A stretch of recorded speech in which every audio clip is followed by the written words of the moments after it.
It's Saturday night. That means it's time for the Don Tony Show.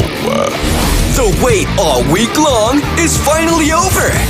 Get Don Tony's perspective on current affairs in the world of pro wrestling and much more. The Don Tony Show. And now your host, the man, the legend, Don Tony. I don't know which one was better. Fuck you, Dominic, or fuck you, Roman. I don't know which one was better. Montreal, Canada, or Cardiff, Wales. You know, for some people online that didn't get the joke of what I was trying to point out online, you know, people out there like, oh, could you remember such a compelling, like, crowd leading for their homeboy to take out Roman Reigns? And I'm like, yeah, Clash at the Castle. It's beautiful when you could have a hometown hero in position to main event, a pay-per-view, a premium live event, a house show, a TV show. It's beautiful. I mean, we knew what the outcome was today, and I think we probably jumped the gun a little bit with Jey Uso because we are still 6 weeks away from WrestleMania. Now, that little seed tonight that Jey Uso might be a little annoyed at Sami for the inadvertent spear that happened tonight. But as we saw, the Usos did appear in Canada. We had this discussion last night, Friday night, right after SmackDown. For those that don't know, Jimmy Uso has cleared up his legalities with Canada and his DWIs that have happened in the United States. Now, look, I'm not going to sit here and give you a step-by-step legal, blow by blow as far as how he cleared it up. But any of you that follow me a long time knows that I've been in the insurance field since 1998. And I deal with customers who have DWIs in court and what things could happen. And the bottom line is that Jimmy Uso got a work visa or a temporary work where he could go into Canada, and he has shown, not just through the court system, not just through WWE, but through time, that Jimmy Uso's drinking issues are far behind him. And it's a judgment call. It is a judgment call. Canada can say no. But if you show that you really have resolved your issues with drinking and there's factors that back it up, yeah, they can grant it. And good. This is a good thing. So Jimmy Uso, and look, forget about Elimination Chamber, forget about Canada for a minute. Just the fact that Jimmy Uso apparently has kicked the drinking issues to the curb, that's the most important thing. But we got quite a few things to talk about tonight. I want to welcome everybody, whether you are live or you are on the archive, to this Elimination Chamber recap. I am Don Tony as always. And just a reminder for anybody who does get this, well, you know what, even if you get this after February 19th, every Sunday night at 8:05 p.m. we do the sit down. So if you have any lingering questions, comments, topics about anything, Elimination Chamber or beyond, we're going to talk about it tomorrow.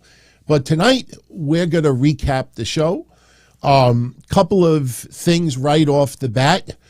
WWE debuted their first WrestleMania parody trailer tonight. And as many of you thought would be the perfect fit for Seth Rollins, we got it. And Seth Rollins as the Joker, but we got a little extra treat.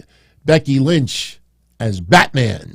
And I wish I could play the trailers here, but you know the deal with copyright. You know, we probably could just share the audio, but who just wants to hear it? You want to see it. But I thought it was funny, especially when Seth Rollins is talking about man caves and everything. Very, very good. So we will see many more come down the pipe. Also, we had a little controversy tonight. And I have kept my silence for the most part about this, but I think it's the right time to actually talk about it.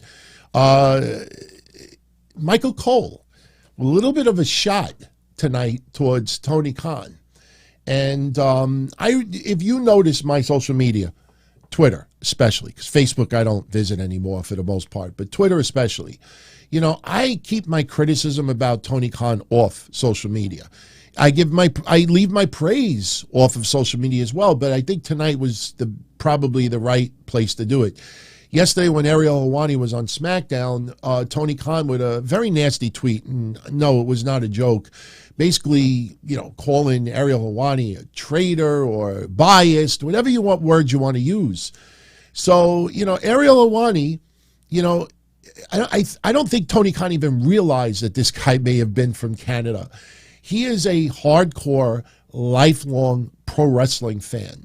See, as much as Tony Khan has this endearing love for Ring of Honor from 20 years ago, for pro wrestling, especially since the 90s or the late 80s, it's been mostly WWF and WCW, little AWA, Indies, ECW when we got to the 90s. The point is that, for the majority of Montreal wrestling fans in the 90s, it was pretty much WWF.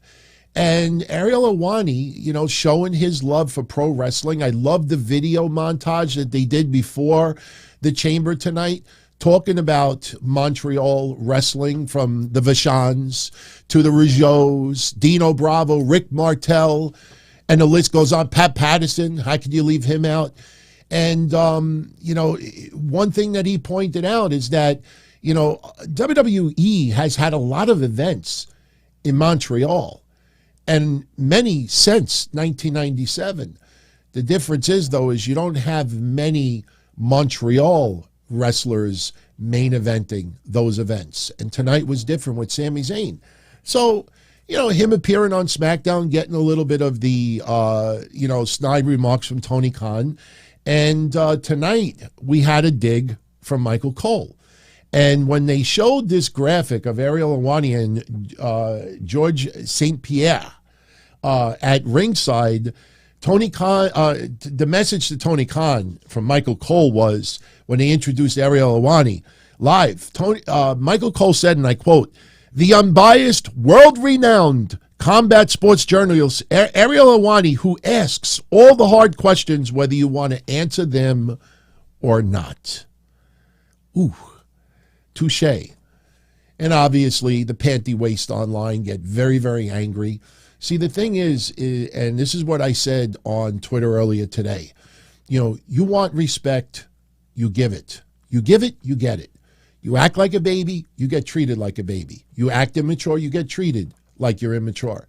And, this disdain, this division, this divisiveness, this is not ECW 1999 and 2000, where AEW is, everybody shits on them and they're the outcast and everybody's out to get them. No, man, you're digging your own hole. You're digging your own hole. And let me tell you something. Anybody out there that's halfway decent in math, that if you want to multiply, what you don't do is divide.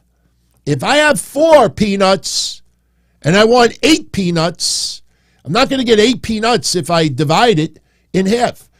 This guy thinks he's going to multiply AEW by dividing everyone. You don't multiply when you use division in the same sentence. And when Michael Cole made that remark earlier, I pretty much said it. I'm tired of it. I'm sick of it. I remember there was a time last year where I stopped doing Wednesday Night Dynamite because NXT is not big enough that a lot of people tune in. So it's not easy to do a recap and a review when a lot of people are tuning in and like, hey, I don't even watch NXT, but I love tuning in your show and I appreciate the compliments. But the idea is having a discussion, the progression of wrestlers, progression of people that are, and one of the reasons why I stopped covering AEW on Wednesdays is because of shit like this. I'm a little tired of it. It was kind of fun in, 2019 and 2020, but now it's stale and it's dry. And especially last week, after just bringing up the fact that Athena's not on AEW TV, and the kind of response I got back, I'm like, this is not good. And, I'm not even happy that Michael Cole made that remark earlier, but it's just the point that if you want to be treated with respect, you got to give it, man. You can't be this bipolar, and I'm sorry for those who are really bipolar, but it sure comes out that way. It sure feels, or there's a personality disorder there. That in one interview, yeah, I would love to work with WWE, and in another interview, we hate each other. And no wonder why Nick Khan pokes jokes at the guy. He's a petulant child that loves wrestling. I feel this is a combination. Like if you want a new WrestleMania trailer, take the movie The Toy and let it have sex with the movie Big, and that's Tony Khan, pretty much. Take Big and have it have sex with The Toy. If you never saw The Toy, it's Richard Pryor and Jackie Gleason. One of my favorite actors of all time. So I don't even bring up drugs. It's not even about drugs. Drugs is just a funny go-to reference that people use. And it sucks that we even have to talk about it during the Elimination Chamber recap. But honestly, we have fun with this thumbnail, but, I changed the text now. No respect for you. You start giving respect to people, you get it in return. I'll still cover AEW because I care about the wrestlers. I like some of the entertainment, but man, it's really hard to get behind a company when you got somebody like that running it. So, all right, let's move on. We had a couple of video packages tonight. We had them for Ronda Rousey, Cody Rhodes, The Miz, and Bianca Belair. I know some people are like, why do we get a video package for The Miz? You couldn't use that time for another WrestleMania trailer. I get it. We also had a couple of surprises tonight. And we do have a little concern. Montez Ford. If you saw the way they were taking him out of the ring, at first, I thought he was knocked out. I thought he was knocked out from the curb stomp.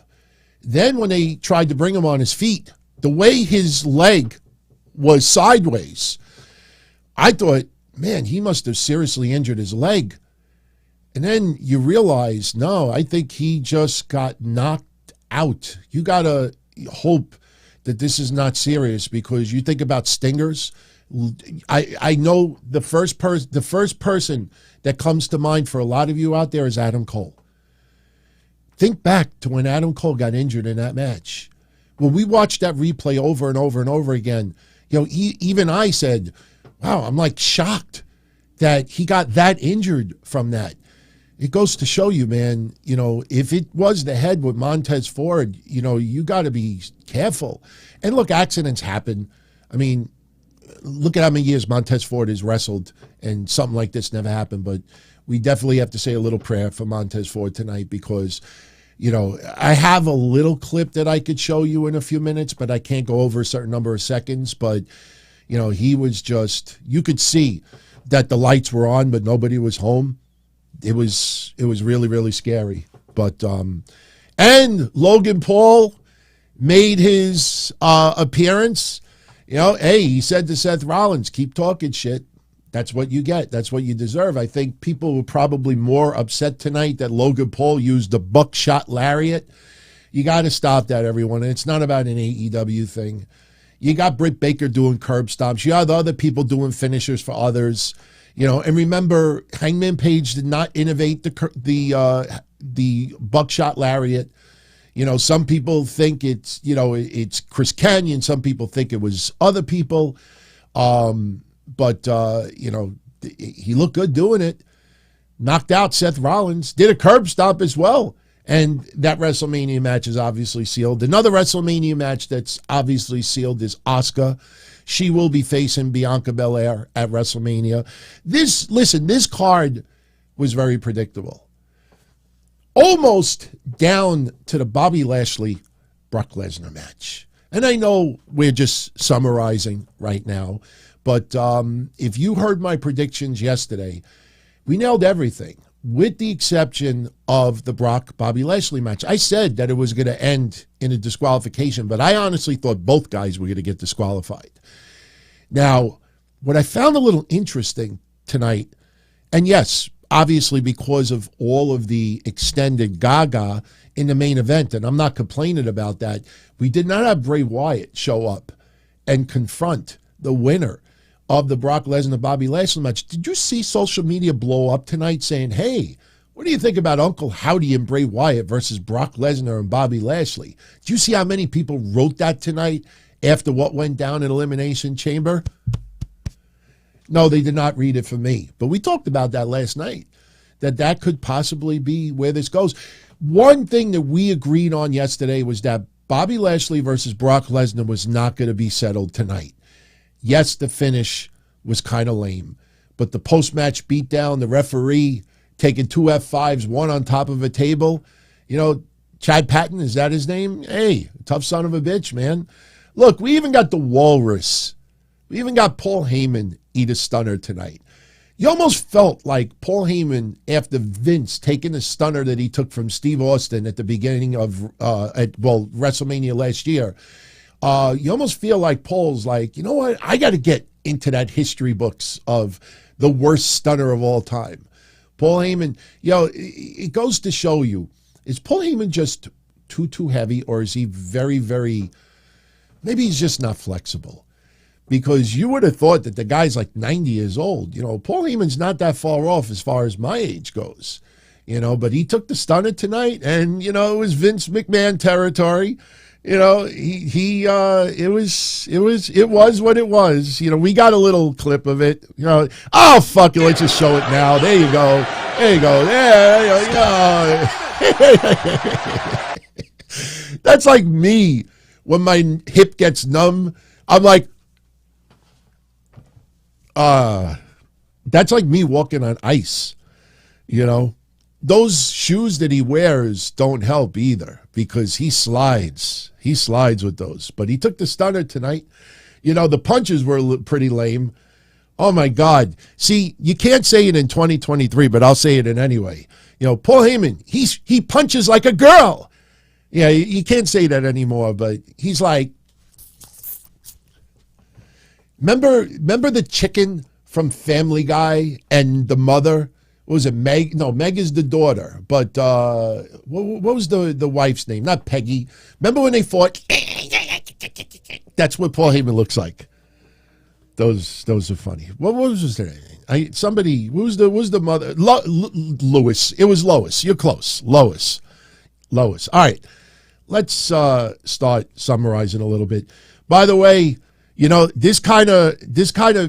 these two pictures kind of make me feel about life sometimes. You ever see those tweets? How it started, how it started, and how it is? Is that how it goes? And I did that, when I got married. Like how it started and how it started, how it's going. This was tonight. How it started, and how it's going. That's one good thing about having the women in these matches. Their heads could go through the chains. They got some small heads out there. So listen, the women worked their ass off. I'll be honest with you. I saw people writing tonight that they didn't like Elimination Chamber, the event. And I'm like, what are you talking about? I mean, sure, the finish of Brock versus Lashley, was kind of corny, but as we all talked about, it just felt like pushed up just to add an extra oomph, because WWE's up for sale. But none of us felt like Brock versus Lashley was coming to a conclusion tonight. I thought this event was excellent. I thought it was excellent. And the right people won. If you really think about it, the right people won. Austin Theory retained. Edge and Beth Phoenix, if Edge does close out 2023 as his final year in pro wrestling. Finn Balor, as we said yesterday, loses nothing by being pinned tonight. Loses nothing. Dominic continue. Oh my God. Does Montreal listen? I'm not comparing Dominic Mysterio to Eddie Guerrero. I'm not. But any of us that our entire life, we saw Eddie's career from the very beginning until his unfortunate passing. But, when you see Dominic wearing a mullet and his beloved, his love for Eddie Guerrero, and even the shirt is, a remake of one of Eddie's shirts from back in the day. As I'm listening to that tonight, just the constant, fuck you, Dominic, it kind of gave me a little bit of nostalgia thinking about when the fans used to chant, Eddie sucks, Eddie sucks, Eddie sucks. Now, remember, Eddie Guerrero, when he first showed up with the Radicals, it was cool because, holy shit, these WCW guys are jumping in WWF. Very, very quickly, Eddie Guerrero got going away heat. And believe me, they've talked about it. He talked about it when he was alive also. I mean, the fans early on just did not want him on TV. And then it led to the Eddie sucks chants, but the fans wanted to see Eddie get his ass kicked. And look what happened. He turned into one of the most beloved wrestlers in our lifetime. Now, do I think Dominic Mysterio down the line will become one of the most beloved wrestlers? No. But it is kind of cool to see the fans that angry with Dominic. When Ray gets his hands on Dominic at WrestleMania, it's going to be fabulous. Dominic Mysterio, early on, you kind of felt like something was developing there. And, people want to see him get his ass kicked. So I thought that was great today. By the way, speaking of Edge and Beth, if you're interested, WWE put a new shirt on sale today. I got to be honest with you. It's a pretty cool shirt. It's the Grit Couple. It is a cartoon caricature of both Edge and Beth Phoenix, but it is on sale in WWE Shop. I think that is very well done. Very, very well done. Beth Phoenix looks like me when I'm constipated, but, they look good tonight. I love the color. I love the outfits, and let me tell you something. Her and Rhea Ripley, that was fun tonight. Even though Rhea Ripley lost, she didn't get pinned, but she loses nothing. And I'm telling you, I thought this was a fun event from beginning to end. So anyway, let's talk about it. Let's get into the post-show review. Let's just summarize the matches. And, as we said before, the outcomes were very, very predictable. Asuka wins the women's elimination chamber match to become the number one contender for Bianca Belair's Raw Women's Championship. Great reactions for all the women. Carmella, I think the fans they didn't know how to react because she's a heel, but the fans still were into everyone. Natty and Liv Morgan started off the match, and, Natty was taking a nice beating on the cage a little bit. Raquel Rodriguez comes in. And let me say this about the chamber matches tonight.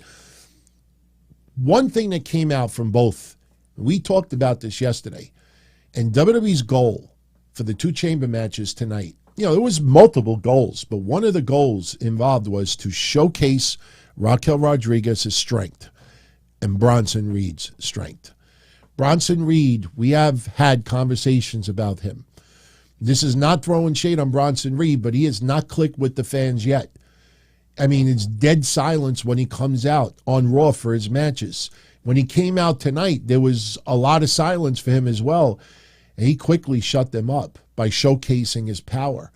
The power that Bronson Reed tonight showed, that was his job in the Elimination Chamber.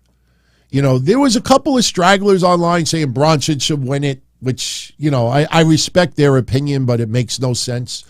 Him being the United States champion going into WrestleMania for what? For what?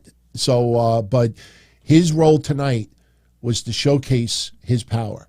And by the end of it, he got over with that crowd. And let me tell you something. Montreal, that fucking crowd, and it wasn't just about Sami Zayn. Because we had 15 minutes of serenading of Sami Zayn, fuck you, Roman, in English, in French. I mean, they just were going off. And it's not easy to hold that kind of energy for 3+ hours. And they held that energy all night long. And, no disrespect, as I said earlier, with Cardiff, Wales. And that crowd was tremendously behind Drew McIntyre, too. And I got news for you. I truly believe that more people, including me, thought that Drew McIntyre had a legit shot at winning that championship compared to Sami Zayn tonight. Of course, you root for your favorite. Of course, people, would have loved to see Sami Zayn, but I think deep in their hearts, they knew it's Cody's. It's Cody's time, But Sami Zayn tonight, main eventing, and, just thinking about, as I said yesterday, the last 12 months. You look at 12 months ago and you see where Kevin Owens and Sami Zayn have become on the food chain. It's a beautiful thing to see. Even the vignette they showed early on. Kevin Owens and Sami Zayn, two people that you probably didn't think years ago would ever make it in WWE. I mean, how could you blame them? Especially Kevin Owens. All right, so the women tonight, Natty and Liv started off the match. Raquel Rodriguez was in next, and Raquel is out there showcasing her power. And then Nikki Cross shows up. And then this is where we had some interesting shit. First of all, Liv Morgan with a very, very impressive, I don't know if you saw this. Now, Raquel Rodriguez, just like standing in the corner, waiting for the move was kind of like, But still, Liv Morgan doing the sunset flip powerbomb. There you go. That was impressive off of the top of the chamber. But that's not the move everybody was talking about coming out of this match. Nikki Cross is in the match. And then we have Carmella. Asuka was the last person out of the chamber. And Carmella is teasing Asuka. And it would come back to bite her in the ass later on. But Carmella getting, annoying everyone would be the right way to put it. Carmella comes out during the match, and then she gets scared because she's, trolling everyone and people are getting pissed. So she runs back in one of the chambers. And while she's in one of the chambers, Nikki Cross is on the opposite side of the chamber, and Raquel Rodriguez is there as well. And let me show it to you from here. Now, as you can see, Carmella is in the back in the chamber, and here comes Nikki Cross, and she walks into Raquel Rodriguez, and Carmella senses what's about to happen, and she's like, let me get the fuck out of here, and right through. Yeah. So it obviously rigged. You don't want anybody to get injured, but again, to showcase Raquel Rodriguez's power, and ultimately, Raquel Rodriguez would lose, I think, a little bit early. Some people thought that Raquel Rodriguez would go to the end. I honestly thought she would be the last person eliminated because, as we said yesterday, this was Asuka's to win. But if you took Asuka out of this match, Raquel Rodriguez could have an intriguing story with Bianca Belair because of the NXT days. Remember that pose? Remember that pose with Bianca, Rhea Ripley, and Raquel Rodriguez when they were all holding titles in the air that day? So there was definitely a storyline that could have been told, but in the end, she actually got eliminated a little bit early. Raquel Rodriguez pins Nikki Cross right after putting it through the plexiglass. Asuka enters the ring. She goes right at Carmella, and the crowd is chanting, "Asuka's gonna kill you." Natty puts the sharpshooter on Liv Morgan, and Asuka goes and puts the Asuka lock at the same time. So Liv Morgan passed out because of the pain. Referee calls for the bell. Now we start getting quick eliminations. Carmella eliminates Natalya. Carmella and Asuka double team Raquel to pin her, and then shortly thereafter, Asuka with the Asuka lock on Carmella. So Asuka is going to WrestleMania, and their match is set in stone. And listen, I think a lot of people expect Bianca to retain at WrestleMania, but I think there's going to be enough of the crowd there that are going to get behind Asuka. I think they got to do the mutual respect thing. Obviously they will have some pull-aparts. There's got to be that, that tension. But I think in the end there's going to be that mutual respect. But there's going to be a decent number of fans behind Asuka in this match. But, the right person won, and Asuka is going to WrestleMania, and she will be facing Bianca Belair for the Raw Women's Championship. All right, next. And we kind of figured, and if you see me doing this with my glasses often, forgive me. One of the nose guards fell off yesterday. I didn't even realize it until the show was over. And I was like, why does this hurt so much? And I looked at my glasses. I got to buy a new nose thing or whatever, those plastic things. It's not fun to have one digging in your nose while you're doing this. But Brock Lesnar versus Bobby Lashley, we talked about it a little bit earlier. Now, this match early on was very, very even. Brock Lesnar, as soon as the bell hit, immediate offense on Bobby Lashley. Belly-to-belly suplex, spear by Brock Lesnar. Bobby Lashley with a spear of his own out of nowhere for a 2 count. And here's where it gets even. Bobby Lashley with a second spear tries to put the hurt lock on Brock Lesnar, but Brock breaks out of it, hits an F5 for a 2 count, goes for another F5 for 2.5. So basically they were doubling up on their moves, going for the third, but then it would be reversed. He tries for third F5, but Bobby Lashley lands a spear, and the crowd is now starting to give big-time heat to Bobby Lashley. Bobby Lashley, once again, puts the hurt lock on Brock Lesnar. And then we got this as the finish. Brock Lesnar's in the middle of the ring. Bobby Lashley has the hurt lock on him. And when was the last time we saw this? Low blow. Referee calls for the bell. Brock Lesnar is not happy. F5 to Bobby Lashley. F5 to the referee. Goes outside the ring. Puts Bobby through the table. And for good measure, little F5 to Chad Patton through the table as well. And the commentators, bringing up that, this is probably not how Bobby Lashley wanted to win. And that's the telltale sign that they're not done. We kind of said it in passing yesterday, but I'm thinking about it tonight. We said in passing yesterday about the Bray Wyatt factor in this. What if it's a challenge for SmackDown? What if it's a challenge? And here's the thing, too. Bray Wyatt's a SmackDown star. Brock Lesnar and Bobby Lashley are Raw. So I don't think anybody thought about that yesterday, but what if this is a challenge for TV? But again, if you think about Bray Wyatt versus Brock Lesnar, even we said it yesterday, just because the match just because a match, people say, oh, I've never seen this match before, doesn't mean it's going to be good. I don't know how I would have felt about that. And I don't know how I feel about Bobby Lashley versus Bray Wyatt. And again, Uncle Howdy starting to execute wrestling moves in the ring means that Bray and Uncle Howdy are going to be in the ring working. That's why we were throwing out the idea yesterday, like, hey, maybe we'll get Brock and Bobby versus Bray Wyatt and Uncle Howdy.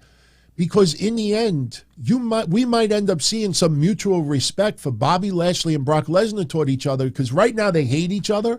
But as we said yesterday, I could picture Brock Lesnar saying, you know what? I could appreciate someone who could kick my ass. You could picture him saying that. I could picture him saying on Raw this Monday or next Monday, I don't give a shit about it. I don't care about wins or losses. I just want to beat somebody's ass.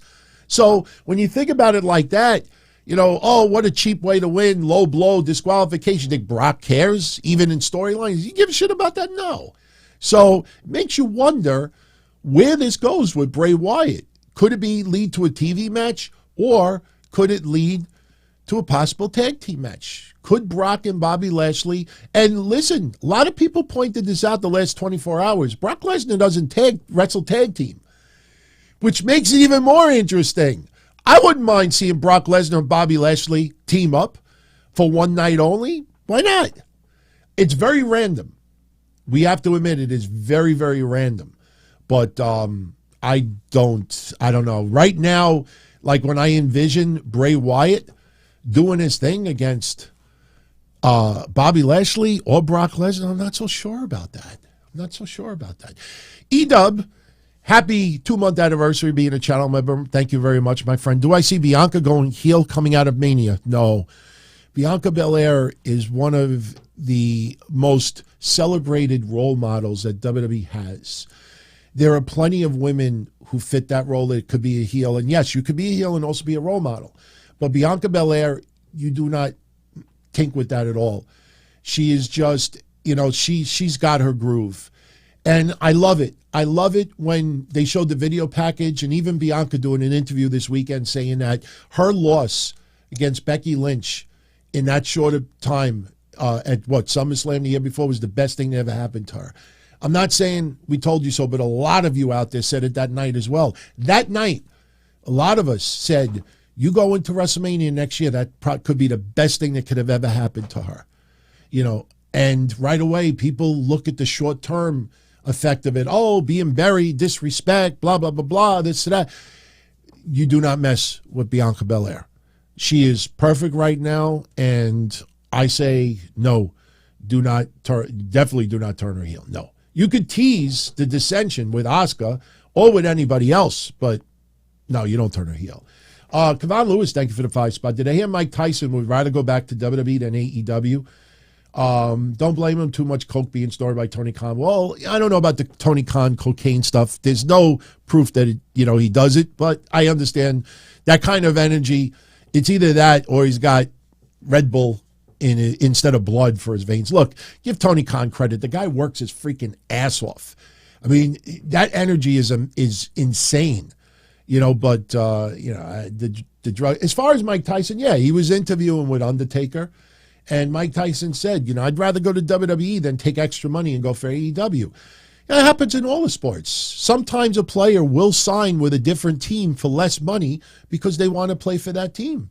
That's all it is. I don't think it's like, funny, throw shade on AEW. I don't look at it that way. As much as I criticize Tony Khan, I will be straight up honest about it as well. I'm not, biased. I'm no WWE fanboy. I mean, WWE, I've been watching my entire life, but that doesn't mean that I don't want AEW to succeed. It's just not, not easy to get behind a company that's, run by him. It's just not easy. All right. So, Bobby Lashley, Brock Lesnar, to be continued. What they do with this Bray Wyatt thing, I don't know, man. Hurt Business, do they get involved with it? Maybe we'll end up with Cedric and Shelton versus Bray Wyatt. No. I do think Bray Wyatt may need to add another member or two. I don't want the 4. Or even the 3. Because especially the 3, because people always compare the Wyatt family with Eric Rowe and Luke Harper, God rest his soul, and Bray Wyatt to whoever he pairs with now. So, it's not easy to expand, but I don't think you stick with 3. I think that comparison will always be brought up. And that's not fair. Edge and Beth Phoenix defeat Finn Balor and Rhea Ripley. And most of this match was hyped around Beth Phoenix and Rhea Ripley. They were in the ring and, double clotheslines by both of them. It kind of reminded you of the Ultimate Warrior and Hulk Hogan. Nobody moves. I think that's the pairing it was, right? Remember Jesse Ventura? Nobody moves. They hit each other with clotheslines. Nobody moves. They're doing power moves on each other. Rhea Ripley, she's got the war paint on, and Rhea Ripley looked tremendous tonight again. And Dominic Mysterio, once again, pissing people off. We had some power moves. We had Edge and Beth Phoenix doing some double teams as well. Beth Phoenix at one point with a phenomenal superplex off of the middle rope by onto Rhea Ripley. Towards the end of the match, Eth and Beth Phoenix, they both applied the educator submissions. Dominic Mysterio hits the apron because he got chased away early on, and then he showed up again, and then the fuck you Dominic chants, continued. Rhea Ripley gets a little bit of early offense, gets brass knuckles from Dominic Mysterio, uses it on Edge. Once again, the women laying out the men. And what was that classic hip-hop song? Women beat their men. The men beat on their drums. Boom, boom, boom. Anybody remember that song? Dominatrix Sleeps Tonight. That was a weird song back in the day. Just picture a fat teenage Don Tony doing breakdancing to that song. If you want a good laugh, just look up on YouTube. Dominatrix Sleeps Tonight.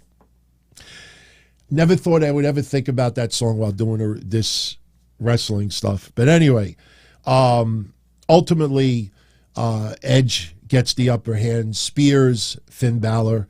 Rhea Ripley, Beth Phoenix, they hit stereo power bombs during this match. But what ends up happening is they go outside the ring. Rhea Ripley attempts a concerto onto Beth Phoenix on the ring steps. Beth gets out of dodge.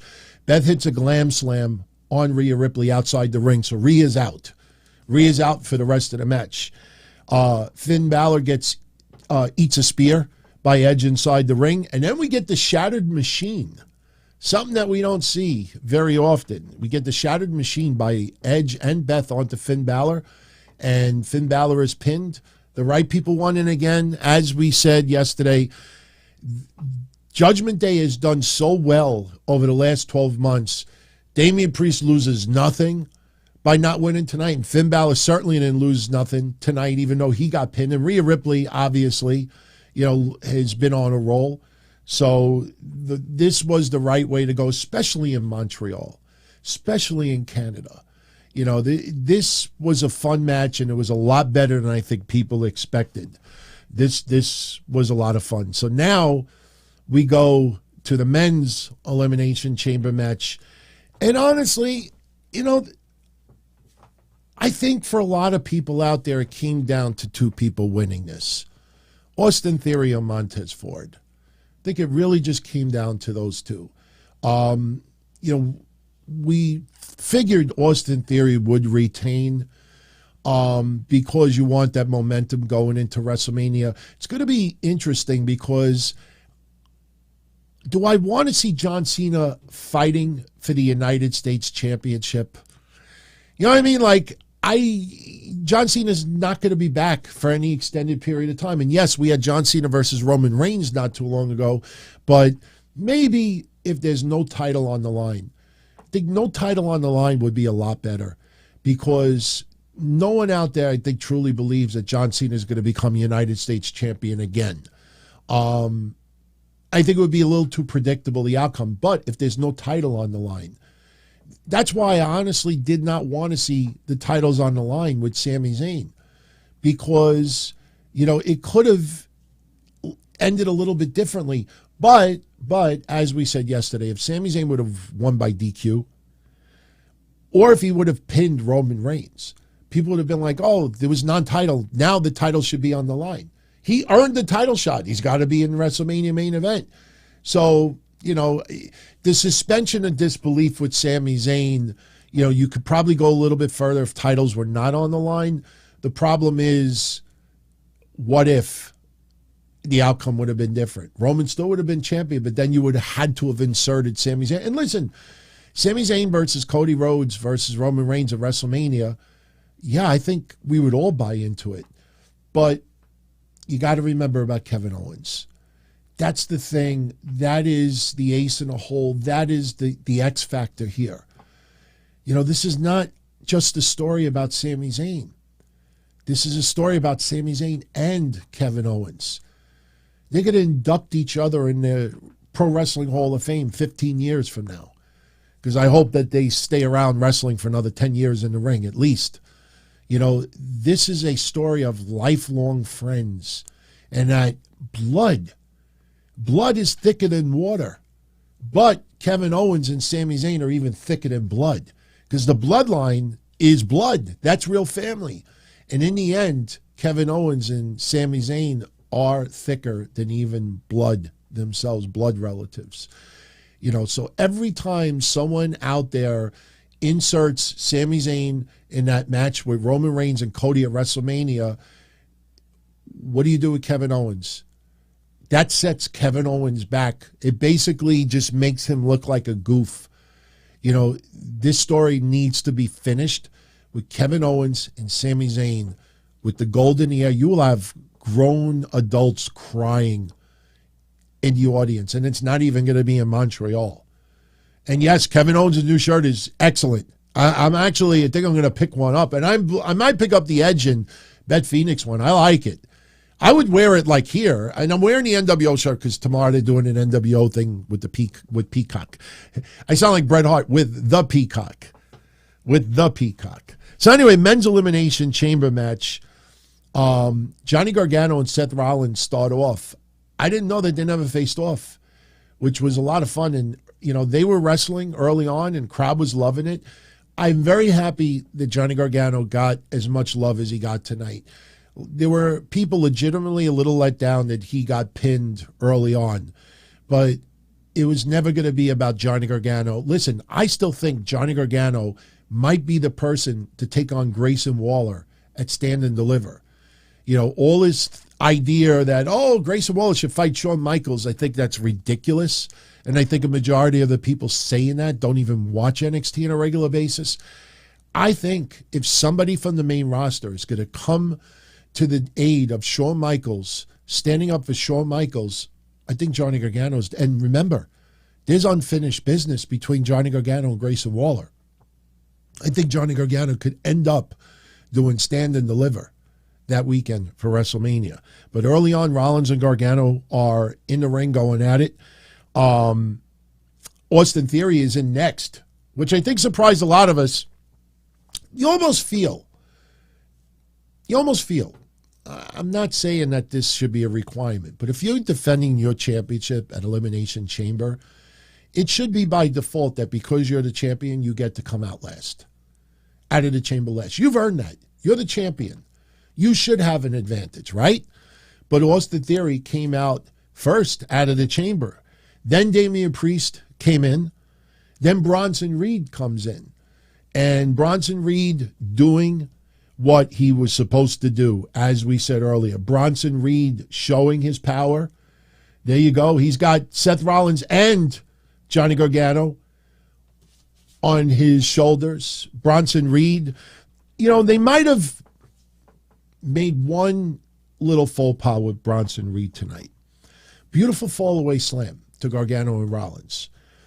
Later on, Bronson Reed throws Damian Priest into the pod. And it looked great. It reminded us earlier on when Liv Morgan was being thrown into the pod. And the crowd was chanting, one more time, one more time. Now, yes, Bronson Reed is not a babyface. But remember that little confrontation with Miz, when Miz thought they were buddies. And Bronson Reed is, I'm not your buddy. I do things for myself. So it came across that night that Bronson Reed is neutral. He's not a heel. He's not a babyface. But tonight, the crowd was chanting one more time. And yes, I know you can't improvise most of the time, and maybe Bronson Reed hasn't earned that right yet to improvise a little bit. But the way, especially the way the crowd was reacting to Bronson Reed tonight, throwing Damian Priest into the pod one more time would not have been that big of a deal. And giving that crowd a little satisfaction, because they chant one more time. Instead, Bronson Reed doesn't do it, and the crowd booed. And I think that was, even though it was small, but it was a missed opportunity. Get that crowd behind Bronson Reed even that much more, because that's what his job was tonight.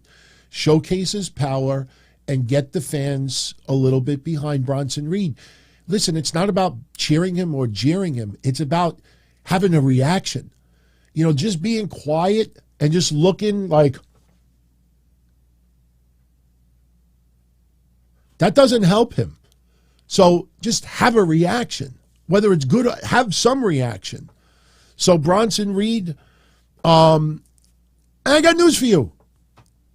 Even more shades of John Cena tonight. When Austin Theory picked up Bronson Reed and almost went 8-town with Bronson Reed, but then the weight was a little too heavy and Austin Theory dropped Bronson Reed. That gave me shades of John Cena in The Big Show, John Cena and Great Khali, John Cena and any behemoth from yesteryear. Remember John Cena early on when he would pick someone up really, really heavy and people are like, oh my God. And then he would, at the last minute, have to drop them because it's just a little too heavy. Maybe later in the match, he would be able to plant them. But Austin Theory doing that tonight reminded me of early John Cena. Bronson Reed with a power slam. Then Montez Ford is in the ring. He enters. And it's a shame that he got injured at the end. Because, honestly, of everything that happened tonight, as far as moves go, to me, this was the craziest. At one point during the match, Montez Ford starts climbing the structure. Now, there's no, platform on the top where he could just, stand up. So we're like, what is this guy doing? And then he started dangling for a second, and it looked like that. Is he losing his balance, or is he getting a little bit weak up there? Next thing you know, he like pulls himself up and he's literally upside down and he proceeds to do this.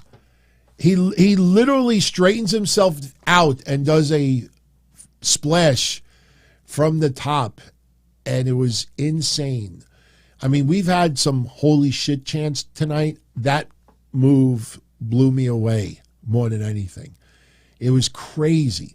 And listen, it's going to be really interesting to see where Montez Ford is on the food chain a year from now. Do I think he's still teaming with Angelo Dawkins? Honestly, my gut says no. And it's not to hurt Angelo Dawkins' feelings. It's not to hurt the legacy of the Street Profits. You know, we've had some legendary tag teams and factions. You know, Shield is one that comes to mind for a lot of people today that, you know, at the end of the day, the money is in the single star. You know, and people that have tag teams for a majority of their career, you know, many times, and it's not meant to really be critical of them, but a lot of tag teams that stay tag teams for their entire career, or most of it, is usually because they may have lacked something to be a single star on their own. You look at the greatest tag teams in history, greatest. You know, you look from the Road Warriors to others, you know, not easy for one of those guys to turn around and be a breakout star where they could lead a company and be world champion on their own. I mean, look, the Steiner brothers, I think at some point we all thought Scott Steiner could be a heavyweight champion. I mean, it wasn't until he became Big Papa Pump that he really, you know, turned it to the next level. But not easy for a tag team to break out. And Montez Ford, you could see it, man. And Angelo Dawkins, you know, he could definitely pave a good career. You know, it doesn't always have to be the Marty Jannetty and the Shawn Michaels. It doesn't always end up that way. You look at some tag teams who did split up and ultimately became single stars. There are many tag teams where both stars did pretty damn well for their careers. You know, maybe one did a little bit better than the other, but not everybody, you know, falls. You know, and look, yes, a lot of Marty Jannetty's failure was self-induced. But no, not everybody always has to be the Jannetty. And I don't think Angelo Dawkins will be the Jannetty when everything is said and done. But Montez Ford with an insane, you know, dive onto everyone. And later on, Rollins and Gargano with a little spot of their own. They're on the top of the pod, and we think that Seth Rollins is going to powerbomb Johnny Gargano off the top of the pod, and Gargano reverses it into a Hurricane Rana. Seth Rollins falls onto everyone, and the crowd is chanting, "This is awesome." Unfortunately, here's where the eliminations start coming and coming fast. Damian Priest with the razor's edge on Johnny Gargano. Johnny is eliminated. Then shortly thereafter, Damian Priest is eliminated.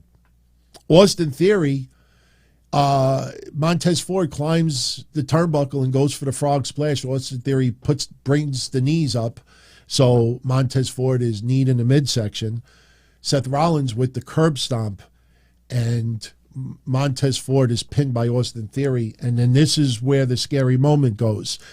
And look, props to both Seth Rollins and Austin Theory, because they sensed that something was wrong. Austin Theory stood laid out in the mat, and then you look and, oh, actually, no, that's Logan Paul. Where are we? Where are you? Did I take it? Maybe I didn't. You know what? Maybe I didn't. I didn't take the clip because, copyright issues wouldn't let me take the clip. Anyway, Montez Ford, you know what? Maybe I do have it. Maybe I do have it. Let me just check over here and see if I do have the Montez Ford clip. Never say never, because I try to take everything I possibly can. Is it over here? Maybe not. Nope. No Montez Ford clip. Sorry, everyone. But I'm just double checking one last time. Yeah, no Montez Ford clip. Sorry. Well, anyway, as Seth Rollins is in the corner, standing up, and he was supposed to try to hit the curb stomp on Austin Theory almost immediately. But you have 4 officials trying to help up Montez Ford. And Montez Ford, you see it in his eyes, the lights are on, but nobody's home. And at that moment, we thought, and it was interesting that WWE showed the replay. Because a lot of times when a wrestler is legitimately injured, a lot of times they don't show the replay of the injury. This time around, they showed it, and it looked like your typical curb stop, but maybe because Montez Ford was caught in the ropes, that there's no way to pick yourself up. Picture yourself dangling from the ropes. Like, how do you momentum? Like, how do you prevent yourself unless you're literally putting your hands down first? And I don't think that would look good. So Montez Ford is caught in the ropes. Seth Rollins hits the curb stomp, and that's how Montez Ford loses. But when the officials are trying to pick him up, he's just looking into space. And at one point, he wasn't moving at all, and people were really, really scared. But he started moving his legs, and he looked like he was in a daze. But then when they got him on his feet, his right leg was kind of faced in a different direction. And I honestly thought for a minute, holy shit, how did he injure his leg? Because even after the curb stomp, it's not like his legs got caught up or anything. But his legs, one leg was facing a different way. And then as they're getting him out of the ring, he starts putting weight on him like, okay. Then as he's going out of the ring, he falls again. And he was out. He was out of it. So, we really got to be a little concerned about Montez Ford because, again, right through my eyes, I'm thinking about, Adam Cole. Hopefully it wasn't anything serious. Maybe he just got knocked out for a second. But, man, he had a beautiful performance in Elimination Chamber. You could see, and we didn't need just the chamber match to know what, Montez Ford's future could be. But, man, going into WrestleMania, that's not what you wanted. So let's hope that he didn't suffer any, serious injury from this. But, man, he was out of it. I mean, seriously, he was just, you could tell when someone is selling a little bit extra. This was not him overselling. This was someone who was legitimately knocked out. But again, Austin Theory staying laid out on the mat. Seth Rollins, he's more of a baby face right now, so he's showing concern. But at some point you realize the match has to continue. So Seth Rollins is positioned in the corner. He goes for the curb stomp on Austin Theory. But we get the return of Logan Paul. Logan Paul, now Seth Rollins is in the corner about to hit the curb stomp. Austin Theory is set up for the curb stomp, and here comes Logan Paul, and there you go. There you go. Buckshot lariat, and then followed by the curb stomp.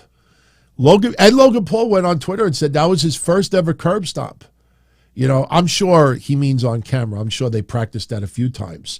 After the curb stomp and the buckshot lariat, Austin Theory with the easy pin, and Logan Paul laughing his ass off. You can hear him audibly saying like, that's what you get for, opening your mouth.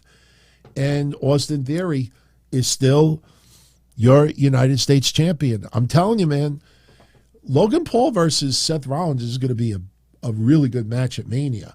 The storyline is a little shoddy. If Seth Rollins would have said these things about Logan Paul a year ago, we would have bought into it more. But you can see that Logan Paul's put a lot of work into what he does inside the ring. So Seth Rollins' story, his side of it is kind of aged a little bit. But, it's enough now where you don't even have to focus about that anymore. It's more now of, keep my name out of your mouth. That's Logan Paul's side of it. I'll keep fucking with you. And then Seth Rollins, wants to get him out of WWE. You don't respect this company. You don't respect this business. And that's the premise of the match. I got news for you. I know it's not the same, but it does have a little bit of comparisons to Jerry Lawler and Andy Kaufman. Now, look, Andy Kaufman, beloved pro wrestling. I don't know what Logan Paul's, true passion was for wrestling growing up. But the thing is that, Andy Kaufman was an outsider, kind of a celebrity, obviously Taxi, and the other things that he did, the stand-up routines. I have a fond love for Andy Kaufman. And him entering the pro wrestling world and Jerry Lawler not taking him seriously. You don't respect this. Now, the difference was Andy Kaufman was beating up women. He was the intergender champion, so. But it kind of is more of that premise that, you got a seasoned veteran pro wrestler who eats, breathes, shits pro wrestling, and then you have an outsider who's trying to leech off of pro wrestling, and their worlds collide. That's pretty, and you could do that with any celebrity if you really think of it. But so Austin Theory retains. And then we get to the main event. Roman Reigns retains the unified WWE Universal Champion. This match was filled with emotion. We knew it.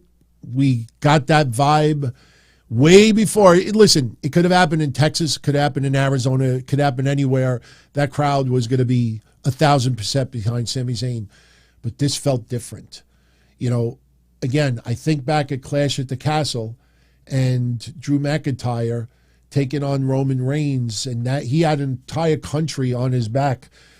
The difference was Drew McIntyre was not in the bloodline. Drew McIntyre wasn't, doing like every little mannerisms and my dog. Like, you didn't just fall in love for the goofiness of Sami Zayn. So even though you had two countries, two hometowns rooting for their own, and you could feel it through the TV, this was totally different. And let me tell you something. Yes, we had COVID. Yes, we had Thunderdome for a good chunk of Roman Reigns' championship run. But remember this, it was very, very difficult to get Roman Reigns heat like that. They tried it with other wrestlers, and they couldn't get Roman over as a babyface. Then when Roman turned heel, like, people started seeing the progression and the transformation of himself, his character, being able to talk like he does now, the mannerisms, everything about him, his attitude, his cockiness. And he's so good at it that you can't help but to cheer for the guy. Why do you think every town he came in, Chicago, acknowledge me, and everybody would acknowledge him? Because he worked so hard to get to that point. So even though he still was a heel, people still were behind him. Sami Zayn, arguably, has had the most success with getting Roman over as a heel. Drew McIntyre had it too. Kevin Owens had it to a certain degree. Everybody had a little bit, but you still had that straggler. And the best way to do it is in someone's hometown, obviously. But the fuck you Roman chants tonight, doing it in English, doing it in French. I mean, serenading Sami Zayn. I mean, I thought the show was going to be over by 11 o'clock because the main event didn't start until about 10:35. I said, we got 25 minutes. Yeah, introductions, 15-minute match, a little post-match. Maybe we start 11:05. And then you realize 15 minutes goes by and you're still hearing, ole, ole, ole, ole, and fuck you, Roman. It went on and on and on and on. Roman Reigns comes out first. Paul Heyman, doing what he does best. And Sami Zayn coming out there, wearing the sweatshirt, no, extravagant attire. And everybody is showing their love for Sami Zayn. Sami Zayn's wife is at ringside. WWE did a little piece with her to hype up this, connection, obviously, with the family. Because remember, Roman Reigns wanted to embarrass Sami Zayn in front of his family, in front of his friends. That would come into play a little bit later on. Now, early on in the match, it was pretty even. Roman Reigns getting a little bit of offense, Sami Zayn getting a little bit of offense. Eventually, Roman Reigns, would start eating a little bit of Sami's offense. And the funny thing was, Roman was, let me tell you something. WWE may have a little bit of a problem with these fuck you Roman chants.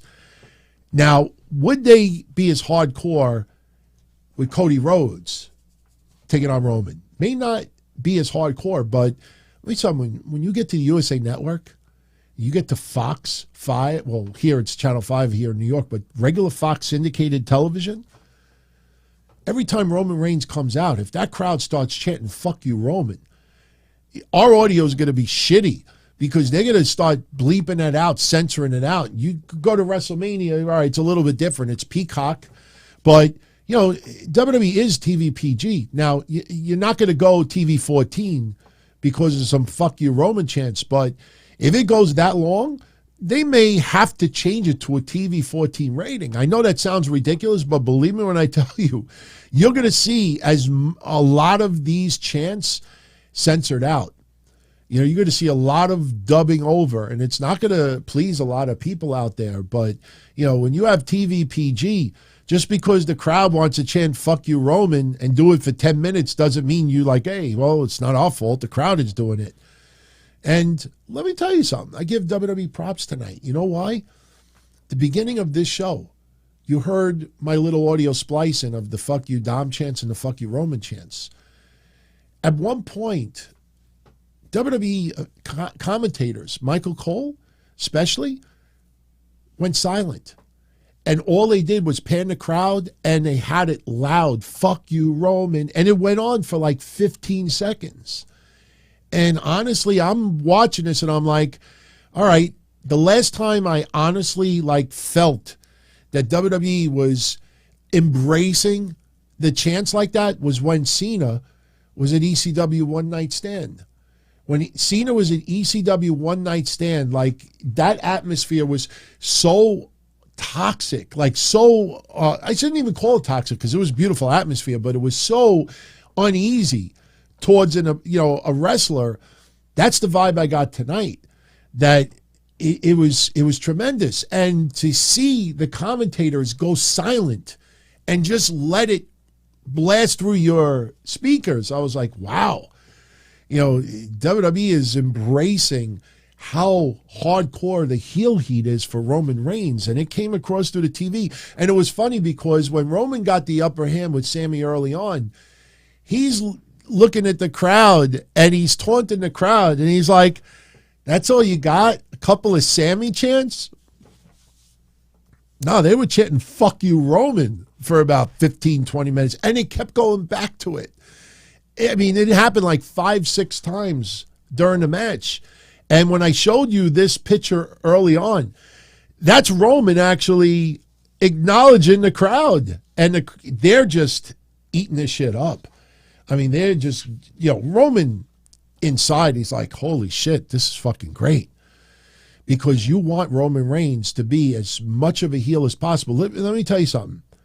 I'll make a prediction. I'll make a prediction that Sami Zayn and Cody Rhodes team up for a match.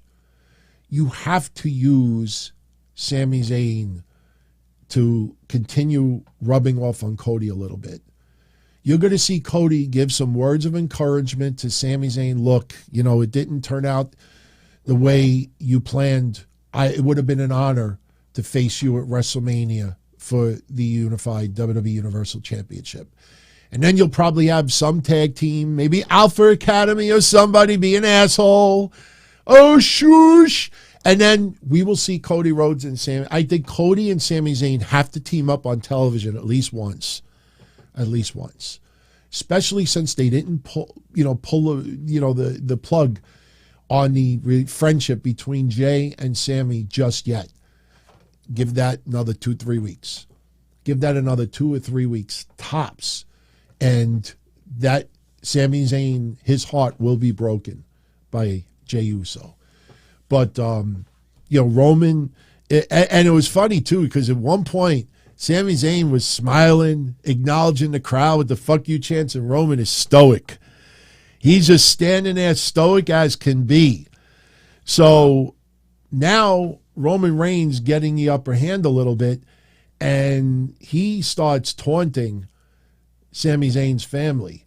You got his wife out at ringside, and then Roman Reigns, he walks out there and he's like, I wanted to help you. I wanted to provide for your family. And he's saying these stuff. And, listen, props to Sami Zayn's friends and family because they were, they were very, very good in their reactions. But there was at least 2 or 3 people that were like saying shit to Roman, but they were also smirking and smiling. If you're going to show that kind of anger and disdain for Roman Reigns, for what he did to your family member or close friends, you can't cave in and start, as some people will call it, corpsing. I mean, they're not professionals, so obviously you give them a little bit of a break, but still, you just, you can't be shown on camera smirking a little bit. So anyway, we get a little bit more back and forth. Roman Reigns starts getting the upper hand, hits the standing Uranagi for a 2 count. Sami gets his composure, goes for a haluva kick, but eats a Superman punch instead. And we had some 2 and 99 and 100ths in the counts tonight. There was at least 2 or 3 pin attempts that the fans were kind of like, oh, that's bullshit. Because the referee, it might have been a little too much of a delay. But towards the end of the match, Roman Reigns goes for a spear but misses. Sami with a nice exploder on Roman, goes in the corner, lands a Superman punch for his own, and a haluva kick. And there's your first 2 and 99 and 100th. And the crowd is kind of pissed off, and they're panning the crowd, and the crowd's like losing it because they thought Sami Zayn won the championship. Roman ends up outside the ring and starts going at it with Sami. Sami goes for a spear outside the ring, or Roman goes for a spear outside the ring. Sami Zayn moves out of the way. Roman goes through the barricade. So now everybody's starting to really get antsy. And Sami immediately pulls Roman up, throws him back in the ring, hits the Blue Thunder Bomb, and we get the second 2 and 99 and 100ths. And the crowd once again like, motherfucker, he should have won the belt then. 2 consecutive counts. That a little bit too much of a delay, but what are you going to do? You can't botch that. It's just, crowd really thought that he won. We got 2 ref bumps tonight. First one, the ref is standing in the corner. Sami Zayn is in front of the ref, and Roman starts elbowing Sami. So every time he elbows Sami, Sami's momentum pushes him into the referee, and the referee ultimately gets knocked out. So Sami, with the referee knocked out, gets some offense, hits the haluva kick, but there's no referee.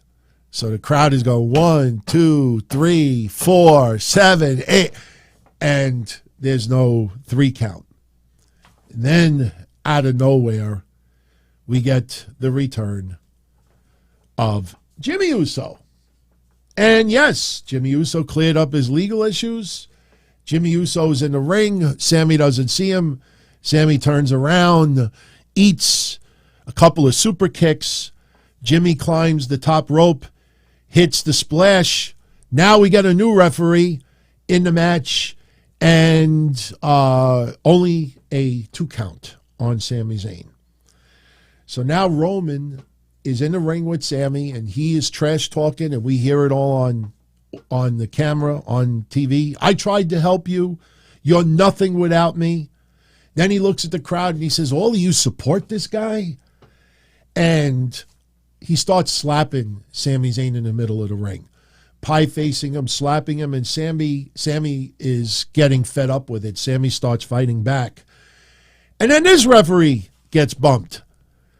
Then the next thing you know, we get 2 Superman punches. Sami throws one, Roman throws one. They both had the same idea in mind. They knock each other out, and they're both laid out in the ring. Next thing you know, here is Jey Uso. Jey Uso is in the ring, and you have Sami Zayn knocked out on one side of the ring. On the right side, Roman Reigns is laid out on the left side. Roman ultimately gets up. Paul Heyman gives Roman Reigns a chair. Roman Reigns turns around, looks at Jey Uso and says, okay, you're going to do to Sami what Sami was supposed to do to Kevin Owens. And Jey Uso is refusing. Jey Uso takes the chair, but Jey Uso doesn't want to hit Sami. And look, we all thought tonight would be the night that Jey Uso breaks Sami Zayn's heart, but we did not get that. Just Jey Uso is just stoic himself. And Roman Reigns is looking at him like, what the fuck is wrong with you? And he starts shoving Jey Uso. He starts pie-facing him. And we think that, holy shit, what if Jey Uso wails Roman Reigns with the chair as well? Or Jey Uso gets his senses and then decides to chair bash Sami Zayn, but we don't get that.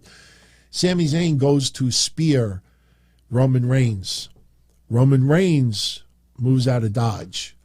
So Sami Zayn inadvertently spears Jey Uso. So Sami realizes that he fucked up, turns around, eats the Superman punch from Roman Reigns, or spear, and Roman Reigns pins him. 1, 2, 3. Match is over. And yes, Roman Reigns retains. Jimmy Uso then decides he's going to start wailing on Sami Zayn a little bit more. And then Kevin Owens' music hits. Kevin Owens looks like he dropped another 10, 15 pounds. Loved the shirt. You know, going to probably pick up one of these shirts. And he hits the ring, starts wailing on Roman Reigns, ends up dropping Jimmy Uso through the table. And Roman Reigns is in the ring on the left corner. Sami Zayn is in the right corner. And Paul Heyman, before even Roman Reigns got in the ring, Paul Heyman enters the ring, and as I showed you earlier, he starts with these like baby punches to Kevin Owens, and Kevin Owens is like, what the fuck you doing? So Paul's like, I love you, and Kevin Owens hits him with the stunner, as I showed you earlier. But then you got Roman on one side of the ring, Kevin Owens in the middle, and Sami Zayn on the opposite side of the ring, and Kevin Owens is basically blocking the path of Sami Zayn. So Kevin Owens just walks backwards a little bit, almost like, there you go. And Sami hits the haluva kick on Roman Reigns, and that's how we go off the air. No hugging, no embracing. Kevin Owens and Sami Zayn on camera. Kevin Owens leaves the ring, and Sami Zayn is still in the ring, leaning on the ropes, dejected, did not get the outcome that he was hoping for. But this adds to the final chapter of this story. Now, Jey Uso, he'll be annoyed of what Sami did, but obviously it was an accident. Maybe it leads to a little bit of disdain. As we said yesterday, one thing we don't want to have, and I don't believe it's going to happen, but if you remember yesterday's predictions, I said you do not want Kevin Owens to issue a challenge against the Usos, and you have Kevin Owens and Sami Zayn versus the Usos, and Jey still has a little bit of love for Sami, and Sami has a little bit of love for Jey, and they're still reluctant to beat on each other. So we don't want that into WrestleMania. Obviously, Jey Uso has to break Sami's heart. That is so needed in this story. Remember, Roman didn't break Sami's heart. Sami got fed up and hit Roman with the chair. So Sami was like, you know what? I've had enough of this. I'm out. But we need that broken heart. Kevin Owens putting Jericho on the list. Why am I on the list? And that you need that moment. There's going to be a moment where Jey Uso is just going to have that look on his face, and he's going to attack Sami, and everybody's going to be in shock, and that's going to be the moment where Sami's heart is broken, and it leads to the match at WrestleMania. Listen, the outcome of this match was predictable, but it extended the story, and yes, a lot of us thought that this would be the night that Jey breaks Sammy's heart. But we're still 6 weeks away. Now, listen, you have to have at least 2-3 weeks left to hype up what's going to happen. So whatever goes down with Jey Uso and Sami Zayn, it's got to happen over the next 2 weeks. 3 at the most. So you're talking, actually, I think there's only 5. Is there 5 SmackDowns? No, there's still 6 SmackDowns left. So by next Friday or the Friday after, you have to pull that trigger with Jey Uso and Sami Zayn, because you need a week after to just let it sink in for everyone, and then you have to have the challenge, and then you have to set up the match, and then you have to hype it up an extra week. So I say 2 weeks the most, and then that's where we got to go with this. So I enjoyed it very, very much. This was a fun Elimination Chamber, very manageable as well. I mean, 3.5 hours, very manageable. And, the end, that emotion from Montreal, just the whole night, phenomenal. And that love for Sami Zayn and the hatred for Roman Reigns, man, that's just spectacular.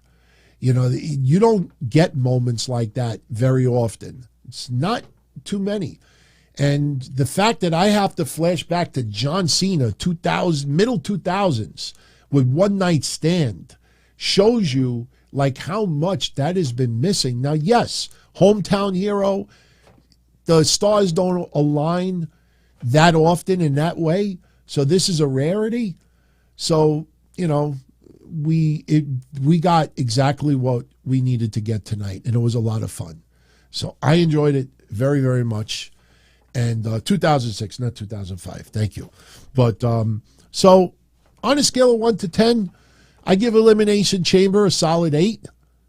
I mean, maybe even 8.5, because it wasn't a bad match on the card. Sure, Bobby Lashley and Brock Lesnar, the disqualification was kind of like, but you knew there was going to be unfinished business. Didn't make sense to blow your load now. It felt like it was pushed up, as we said, because WWE's for sale. In every event, every premium live event, every house show, everything that they do, they want it to be as big as possible. I just don't know where the Bray Wyatt tie-in with this leads. Because, I just picture Bray Wyatt's offense. He probably would do better against LA Knight than he would against Brock Lesnar, maybe Bobby Lashley, but it just feels way random and just out of nowhere. But again, as we just said, if they're going to try to maximize it, look, Cody Rhodes is going to start teaming with the Good Brothers on some house shows. AJ Styles is still injured, but a little reminiscent of Japan. But they want to maximize everything so much that maybe Bray Wyatt, in some capacity, making this challenge might be for an upcoming television episode and not WrestleMania. I mean, we will know very soon. This week, you feel like Bray Wyatt has to. You can't wait a week on this. Either Raw or SmackDown this week, Bray Wyatt has to put his cards on the table, what he was talking about. Can't let it just simmer for a week. So this week, we should know. So anyway, my favorite match tonight, it's got to be Sami Zayn and Roman Reigns because of the storytelling, because of the twists and the turns. I'm very happy that Jimmy Uso has cleared up his legal issues enough. The man, remember when he had the last Dewey and he was still being pushed in his storyline. And a lot of us said at that time, like, wow, like WWE, like it's almost like they're rewarding him, like they're acting like it's no big deal. And, I honestly think if we had that conversation back then, it almost felt like this was Jimmy Uso's last shot. The WWE was going to pretty much tell him, like, look, you fuck up again, it's over. It's done. This is your last shot. And I think Roman Reigns and his family, his wife, his brother, everyone, I think they all got through to him, and counseling and a lot of, psychological, it's not just, the physical side of drinking, but there's an emotional side too. There's a chemical reaction. Got to give that guy credit for clearing himself up and enough that he was allowed to work in Canada.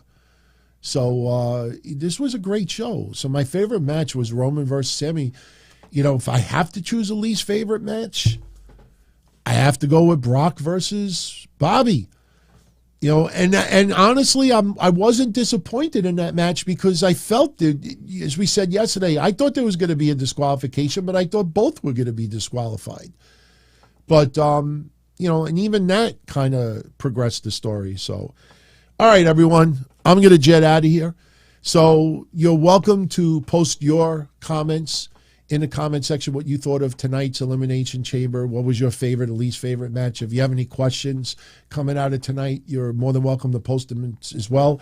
If you're not doing anything, Sunday night at 8:05 p.m., I will be here for the sit down. And yes, we will talk about anything that is on your mind. It doesn't have to be Elimination Chamber or WWE or Mania. It could be wrestling, non-wrestling, you know, whatever you want to talk about, that's what we talk about. So, what time is it? It's 1 a.m. Okay, I can deal with that a little bit. I hope everybody has a wonderful rest of your Saturday night. For my friends overseas, happy Sunday, because I know it's Sunday where you are. And I hope to see you again soon. So much love, everyone. Be well, and I hope you enjoyed this recap. Take care. As far back as I can remember, I always wanted to be a podcaster. For me to live any other way was nuts. To me, those goody-good people who worked shitty jobs for bum paychecks and took the subway to work every day and worried about their bills were dead. I mean, they were suckers. They had no balls. If I wanted something, I just took it. I ran everything. I paid the bills. I paid the host. I even paid the masked maniac. Everybody had their hands out. Everything was for the taking. We always called each other good fellas. You would always hear from somebody. You're gonna like Don Tony. He's all right. He's a good fella. He's one of us. But if you're part of my crew, nobody ever tells you they're gonna get rid of you. It doesn't happen that way. There weren't any arguments or curses like in the movies. See, your haters come with smiles. They come as your friends, the people who've claimed they care the most for your life. And now that's all over. And that's the best part. Today everything is different. There's lots of action. I don't have to wait around for everything like everyone else. Oh, I didn't get the vaccine? Fuck you, vaccine me. Oh, your delivery guy has COVID? Fuck you, feed me. Right after I moved here, I ordered egg noodles and ketchup, and I got spaghetti with meat sauce. I'm no longer an average nobody, while they get to live the rest of their lives like a bunch of schnooks.